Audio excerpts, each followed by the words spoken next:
A veteran responder with over 3 decades on the job described it as one of the most disturbing scenes he had ever encountered.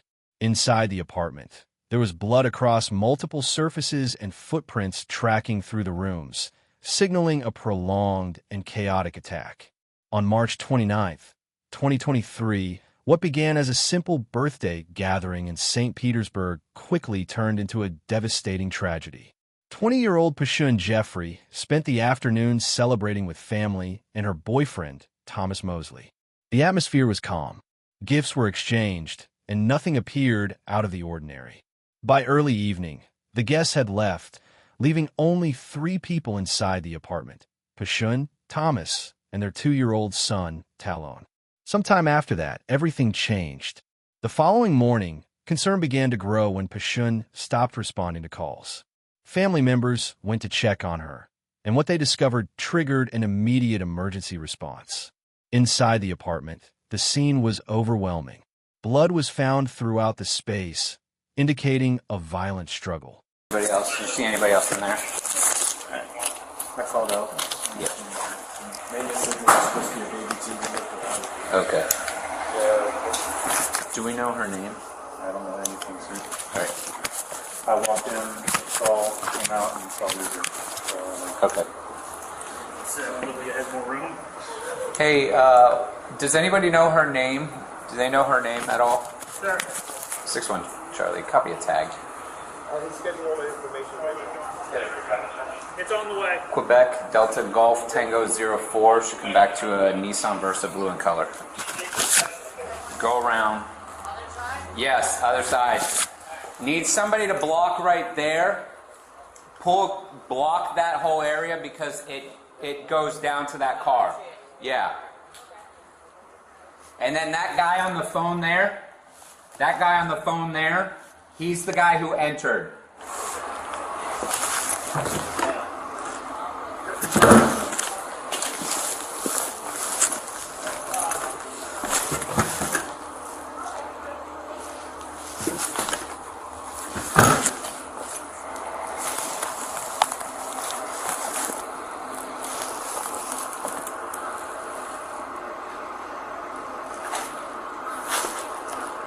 I walked around them and I took my finger, and when I pushed the bathroom window of the bathroom door open, that's when I saw her on the ground. Did you hear a child? Did you hear any No, crying? I tried to look for the kid. I tried to do a quick look to the bedroom and behind the sofas, and I didn't see nothing.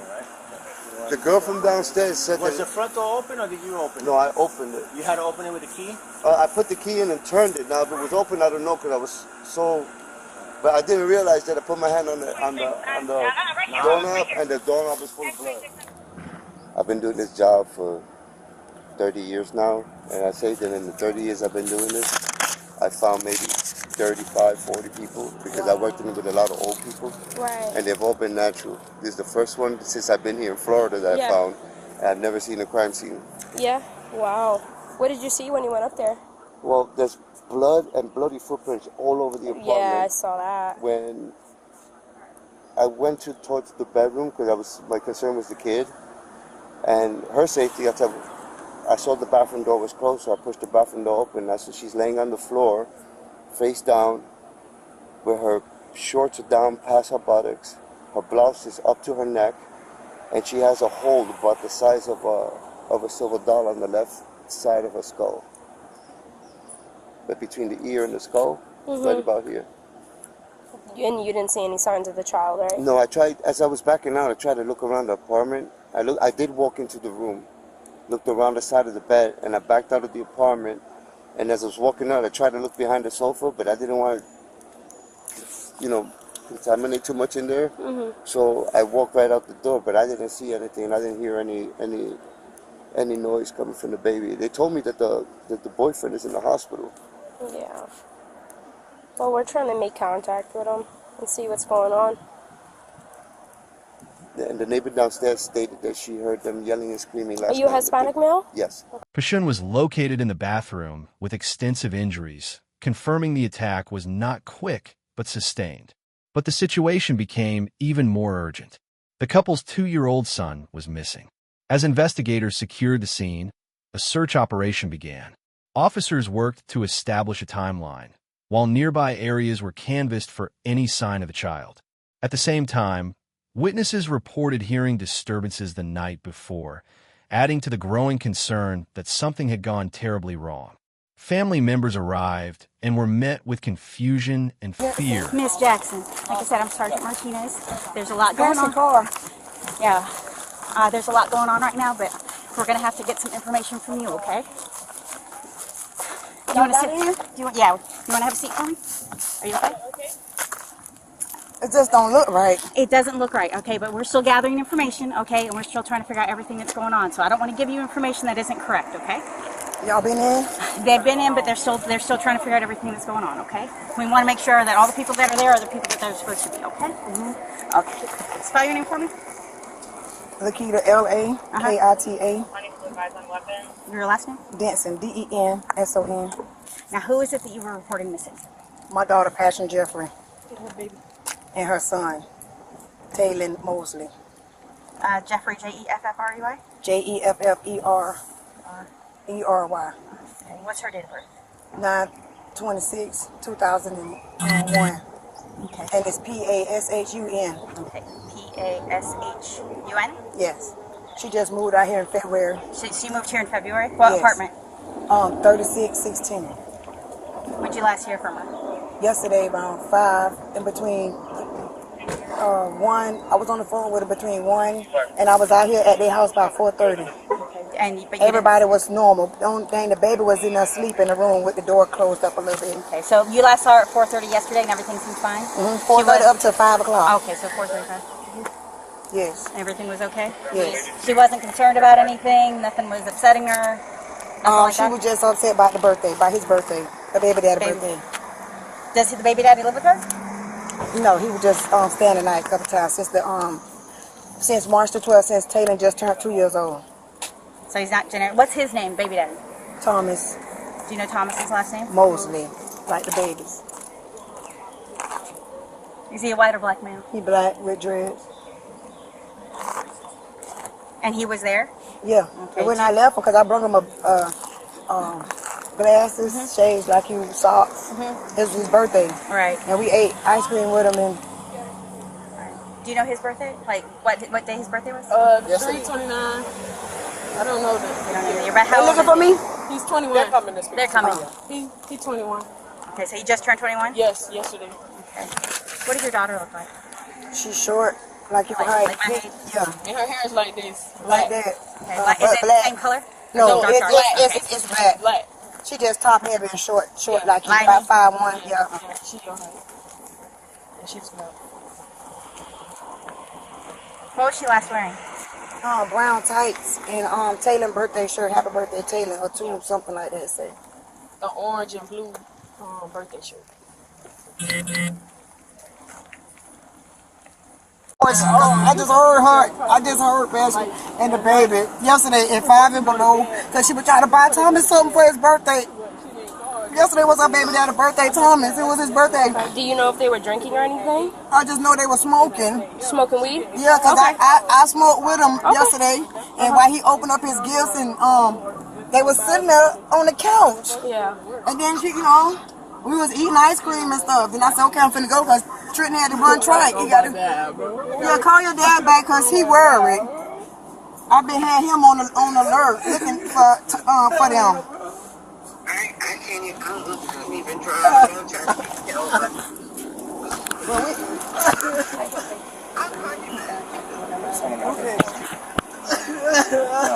Investigators began connecting key details. Evidence from the apartment, along with physical injuries and movement patterns, pointed toward a violent confrontation that escalated beyond control. As the timeline became clearer, search efforts intensified for the missing child. Authorities tracked activity leading away from the apartment toward a nearby body of water. A critical discovery was made during that search, bringing a tragic outcome to the case. The investigation concluded that both victims had lost their lives as a result of the events that unfolded that night. Came over to the crib with his hand messed up, right? You took him to the hospital. Correct. Okay. So run that by me so he he came over. Like, what happened? So it all started. I was sitting in the front living room by the front door. okay, I was on my phone, and we hear a knock on the door, like a big heavy knock. right. And my parents were sitting in the back by the back door, and they got up and they seen who it was. They said, "It was Thomas." And me and my dad was already having a conversation earlier. It was like, "When do you think Thomas gonna come back home?" And I said, "I have no idea." So he came in, and he was like he got into a fight or he tried to hurt himself. My first instinct that he hurt himself because he's been in those type of situations where he didn't want to live here. He didn't want to be here anymore. Okay. So he came in, and I heard the commotion. Like, is he hurt? What's going on? He didn't say anything. He sat down on one of the couches. I got up and went to go see what was going on. I said, "You got a big gash on your arm. You need to get stitches or whatever, get patched in." Right. And he didn't say nothing. He looking crazy. And I said, "Let me see your arm." And he had it wrapped up in a garment and blood on it. And I unwrapped it and I dropped it, and blood just streaming like a water flow. So I told Mama to give me a towel and wrap it up real tight. So we go to the hospital. So jumped in the car, put some clothes on and shoes, jumped in the car and took him down to the hospital. He was in the passenger side, let the seat back. He was hyperventilating. I was hyperventilating, trying to get my mind right. And he made a comment to me. He was like, "I didn't want to die." And I said, "You're not going to die."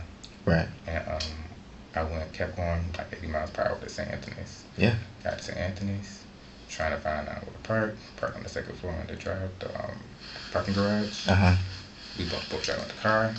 He jumped, he fell down. He died in my arms. My brother died in my arms. Right. That was a lot. His eyes had rolled back.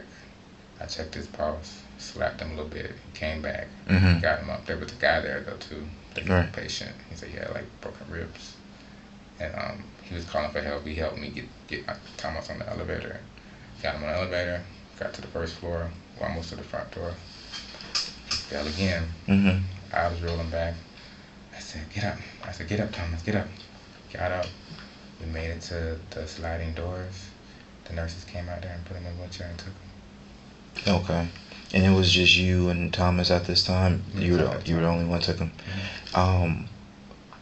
While on your way to the hospital, or before on your way to the hospital, what was Thomas wearing like when he came to the house? What did he have on? He had like a dread wrap on his head. Okay.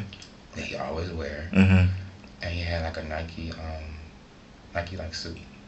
Like sweat? Tracksuit? It wasn't like one of these. It was just like a regular Nike like dry fit shirt. Okay. So what happened? First they kicked me out of my house. Then he get on the phone and lie to me, telling me he gonna be down to talk to me and my son, because they want to take my son's car. And that's Bernard's car? No, Isaac. They want to take the one that took my son Thomas to the hospital. They want to take his car. Okay. Down for custody. I guess to see, down in there, to see blood in the car. Okay. They took my son. Yes, but I don't think it's blood in there. So they wanted him to sign a consent form to take his car. Okay. Or they want to subpoena it to go down there. Oh. But that's just on the means of transportation. But he was supposed to talk to me about all this. Are you recording me? No, ma'am. Okay. I don't want them to put any records and stuff in my house. Just pair of boxing gloves. So Isaac transported your son Thomas to the hospital. Isaac is in the next room. You want to ask him? No, but I'm saying I'm just making sure I got the story right from you. You're saying Isaac is the one who transported him to the hospital, and that's why they possibly might need his car. Yeah, they came this morning knocking on the door. Let me speak to Isaac. Is Isaac sleep? Well, wake him up. Oh, okay. Wake him up, and then telling me. She called me, the young lady with him. She called my phone. I don't know who she is. And they say, well, I'm detective such and such. I don't know how she got my number. Okay. But she called me. And then when I went outside, and he was saying something, but this is severe about your grandson. He was just being nasty to me. And then he accused me of having something to do with it. Because he going to say, what did you say? That was your grandson past tense? He accused me of that right there. I just went left. That just pissed me off. I understand. Now my house is a crime scene. And do you understand why it is? He was kind of explaining me a little bit about it. Okay, and that's the thing. Like we're trying to. In the end, like I said, I don't work homicide. I work children's stuff, and we are trying to find this 2-year-old. Your 2-year-old. It's Talon, correct? Is that Talon? Talon, yes. We are out here trying to find him.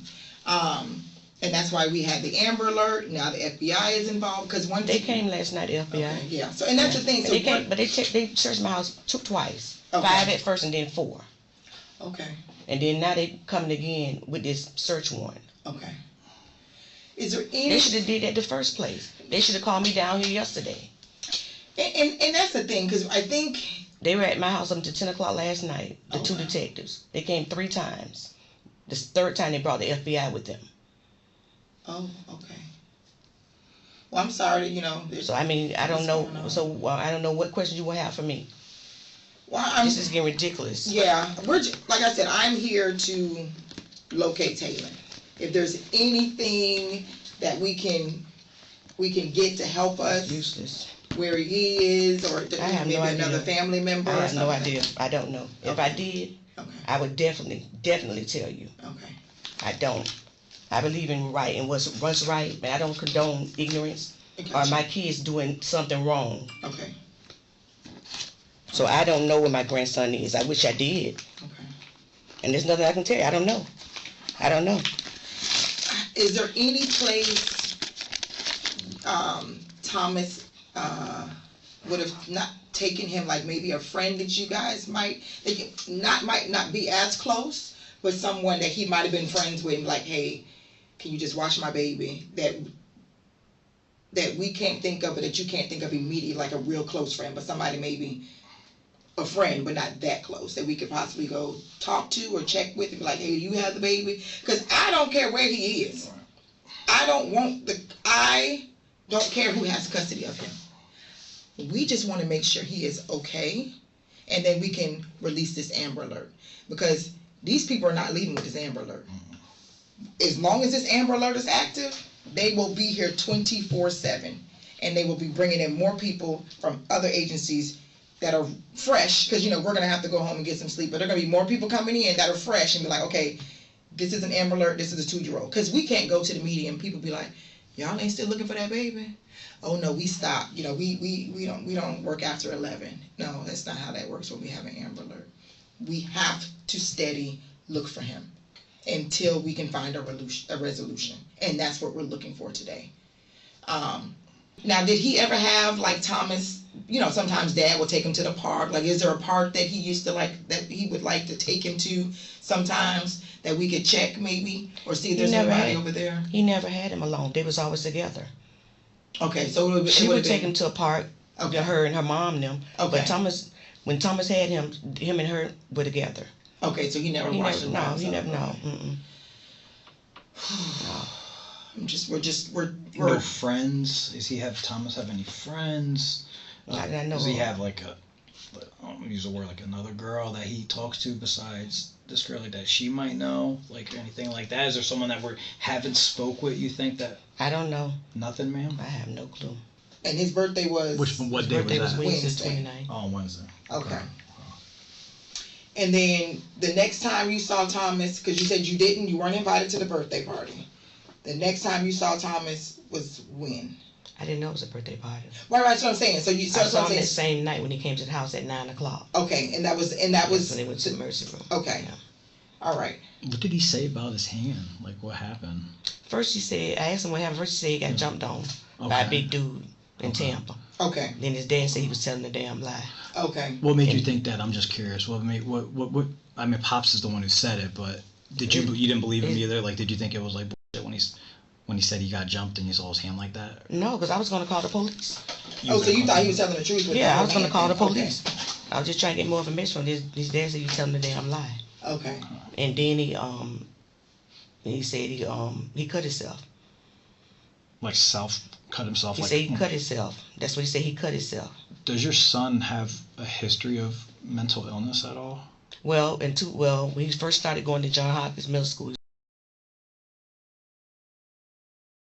How was he later in life, like high school, when you transitioned from high school out? Like how's he been? He was good. Has he been okay more recently? Like, have you ever noticed anything wrong about him or anything like that? I noticed what was wrong about him when he was going to John Hopkins Middle School. Okay. So that's why I pursued to go to the doctor and speak with a psychiatrist. Or something. Okay. Yeah. What was going on at John Hopkins for you to notice something? He was doing different stuff. He was hanging with a lot of different kids. They were like pulling cars, looking for key fobs and stuff like that. His behavior started changing. Okay. And then they diagnosed him then? And they was on medication. That was in 2014. Okay. And then did he ever get another diagnosis? Because I know as you get older, sometimes things change and then was he on? Did he still stay on medication? Or he doesn't, or he was not. Well, he tried to take his life by taking 30 pills. This was February 22nd, 2023. Oh, wow. Okay. And he took 30 pills of like his own medication. So he's hoping I could just like mellow him out. Yeah, and then police and stuff. Where'd he go after that? He went to. Okay. Yeah. Do you know if he was taking medication? Was he on medication for that, or more recently? He was on medication. Okay. Yeah, he was on medication. Come back and live with you guys, or like how was he? He came back to live with us. Okay. He was still feeling the same. He was supposed to go to a doctor. I told the social worker he was supposed to get a doctor's appointment. He would never get a doctor's appointment. And the lady told me he wanted him to see him before he turned 21. But he never did call back. They told me I couldn't do it for him. Right, because he's an adult. Yes, ma'am. Yeah. So he didn't want to go. It wasn't something that he wanted to do. He just didn't, because he was smoking weed. And then he didn't want to take the medication unless it was like in the garment for him. So he said he was smoking weed to calm his nerves and stuff. So essentially, the marijuana helped him. I don't know. Is that what he told? Is that he didn't say that? He didn't say that. Oh, okay. He didn't say that, but apparently. How's he been more recently? How's his? When did you find out about what happened to Passion? Yesterday. Okay. And when you found that out, what is the first thing that went through your mind? Oh my God.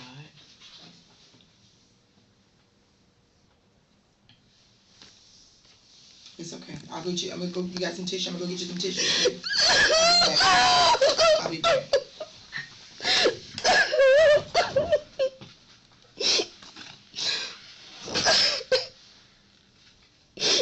Okay. Let it out. I feel like you've been holding that in for a while.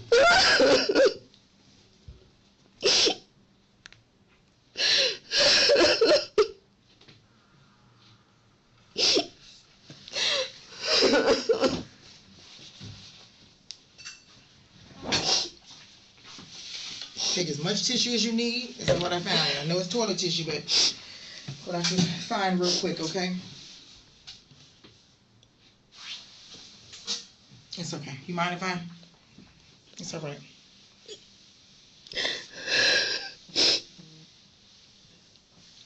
Who told you about it? Who made you aware of this? And what happened about her, about Passion? When did you find that out? Detective came back the second time and told us. Okay. Second time, was it tomorrow night? Last night was it? It was yesterday evening. Yesterday evening. Okay. Obviously, our main goal right now is Talon. But if there's anything that we don't know, that we should know, we have to find your grandbaby. We have to, and we're going to continue to search. We are looking for anything you can think of at the top of your head that you might not think he may be at. We will check anywhere, and we're not going to stop. Thomas Mosley was taken into custody and later charged with multiple counts, including first-degree murder. Prosecutors are pursuing the highest possible penalty, and the case remains active as it moves through the court system. This case highlights how quickly a normal day can turn into a devastating crime, leaving behind unanswered questions and lasting impact on everyone involved. If you want more real body cam breakdowns and in-depth true crime stories like this, make sure to subscribe and turn on notifications. These cases are updated as new details emerge, and you don't want to miss what happens next.